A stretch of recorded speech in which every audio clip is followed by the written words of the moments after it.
Hello বন্ধুরা, তো আজকে গান্ধী মেলার তৃতীয় দিন হয়ে গেল।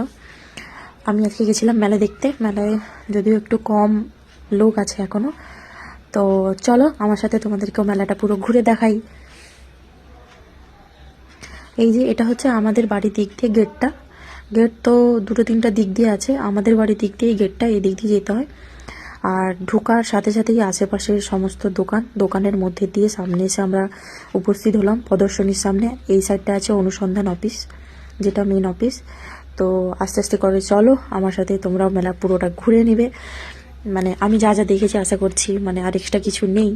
আর এই যে প্রদর্শনীর ভেতরে এইসব বিভিন্ন স্টল, এগুলো হচ্ছে হাতে তৈরির বিভিন্ন মাদুরের, কাঠের, ক্লের এইসব জিনিস, মানে হাতের তৈরি করছে। এইসব ঠাকুরগুলো তৈরি করছিল ক্লের, মাটির। সব থেকে মানে জোকারে যেটা আমাদের হচ্ছে মেয়েদের এইসব মানে এই যে দোকান, মানে দুলের দোকান। আর এইটা হচ্ছে হাতে, এই যে ঠাকুমাটাই দেখো কত বয়স হয়ে গেছে, তাও হাতের কাজ করছে। আর এই দিকটায় স্টলগুলো এখনও মানে দোকান আসেনি, ফাঁকাই আছে। তো এই ফুলগুলো দেখছিলাম, এই ফুলগুলো শোল দিয়ে তৈরি হয়েছে। এটা শোলের উপর লাল কালার করেছে আর ওটা সাদা আছে। তো ভিডিওটা অনেক বড় হয়ে যাবে বলে আমি একটু স্পিড করে দিয়েছি। আর এখানটায় এনাকে একটু চেনা চেনা লাগলো, যদিও আমি মানে বুঝতে পারছি না। নির্মল বা বাংলা যুবশ্রী শুভশ্রী এইসব বলছে, মানে আমাদের এই কোন রাজনীতি দল হতে পারে জানো। আর এটা হচ্ছে সেই ভাইরাল লাবুবু। আর এগুলো যে ব্যানারগুলো দেওয়া থাকে সেইগুলো উপরের দিকে ছিল। আর মেন যে স্টলটা প্রদর্শনীর মধ্যে থাকে সবার নজর কাটে, ওটা হচ্ছে বাগান ফুল এইসব। এর মধ্যে গেছিলাম, প্রচুর ফলের গাছ আছে। ফলের গাছগুলো আমার বেশ মন কাটছিল, নেওয়ার ইচ্ছে ছিল, কিন্তু প্রচুর দাম বলছিল। তো এগুলো এমনি দোকানে গিয়ে নিলে খুবই কম দাম হবে, এখানে মেলার মধ্যে বলে একটু বেশি দাম বলছে। এই মালটা গাছটাতে দেখো পুরো ভর্তি মালটা হয়ে গেছে, মিষ্টি কিনা জানি না। আর ইনকা গাঁদাগুলো তো মানে এক একটা মানে আমার মানে মাথা সাইজের হবে। আর আমাদের এই যে গান্ধীজি, যেটার উদ্দেশ্যে হচ্ছে আমাদের গান্ধী মেলা। তো গান্ধী মেলা এই যে পুরো প্রদর্শনী চারিদিকে ঘুরে এসে এই গেটটা দিয়ে বেরিয়ে এদিকে ভেতরের দিকে যে জামা কাপড় সব কিছুর দোকান, ওই দিকে আসতে হবে। এটা হচ্ছে স্টেশনারি দোকানের যে লাইনটা, ভেতরে অনেক দোকান এখনো বসেনি, ওই জন্য আমি দেখাতে পারিনি। আর এটা হচ্ছে হরেক মাল 10 টাকা।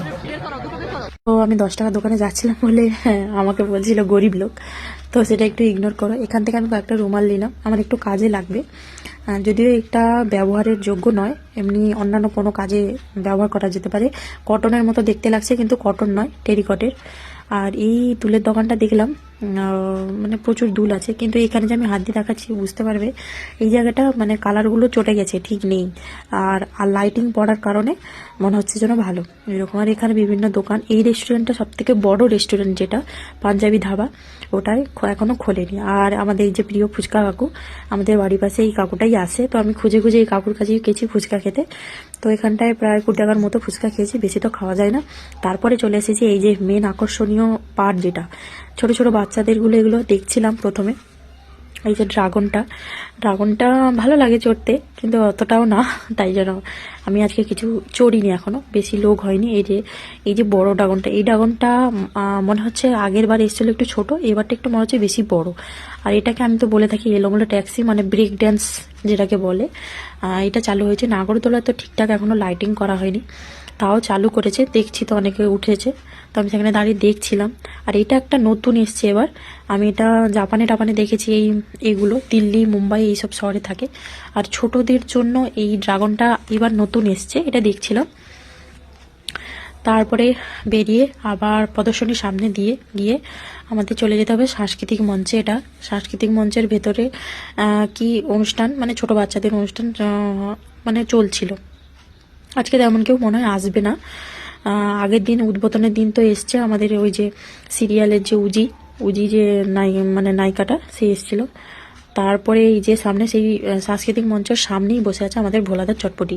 এটা ছাড়া তো মানে আমার মেলা ঘোরা অসম্পূর্ণ। আমি যতবারই মেলা যাই ততবারই ভোলার চটপটি তো খাবো। আমাকে প্রথমে মানে এনার মানে ব্যবহার, এনার মানে সব কিছুই ভালো, ওই যা লাগে। প্রচুর লোকও খায় এনার কাছে। প্রথমে আমাকে একটু দিয়েছে টেস্ট করার জন্য, যা টেস্ট করার জন্য দিয়েছে অন্যান্য দোকানে সেটাই দেয় 10 টাকার চটপটি। অনেক দোকান থেকে 10 টাকা নেই, 20 টাকার। তারপরে আবার আমাকে সেই যেটা খেয়েছিলাম সেটাতে আবার দিয়ে দিল। তারপরে চটপটি খাওয়ার পরে এদিকে চলে এসেছি এই যে বাদামটা কি সুন্দরভাবে ভাসছে আমি দেখছিলাম দাঁড়িয়ে, আর সেন্টটা এত সুন্দর বেরাচ্ছিল, আমি গরম গরম বাদাম খাবো বলে নিয়ে নিয়েছিলাম। তো বাদাম খেতে খেতে এই প্রদর্শনীর সামনে গিয়ে কিছু ছবি তুলছিলাম, যা ভিড়, সব ছবি তুলতে ব্যস্ত, ছবি তোলার কাছেই ভিড়, আর মেলার মধ্যে ফাঁকা, সেরকম লোক নেই। আর এটা হচ্ছে অমৃতি জিলাপির যে অমৃতি, সেইটা পাঁশকুড়ার প্রসিদ্ধ চপ, যেটা এখানকারই দোকান, নাম দিয়ে দিয়েছে পাঁশকুড়ার। যাই হোক, আমি এখান থেকে ওই যে ক্যাপসিকাম লঙ্কা ওইটার চপ নিয়েছিলাম। শেষমেশ ভাবলাম আর মেলা ঘুরবো না, এবার বাড়ি চলে যাব। চপ খেতে খেতে এবার বাড়ির দিকে রওনা দেব। তো আমার এই ছোটোখাটো ব্লগটা কেমন লাগলো, সবাই মেলা দেখতে আসবে, সকলে কমেন্ট করে জানাবে মেলা ঘুরে কেমন লাগলো। সকলে ভালো থেকো, টাটা।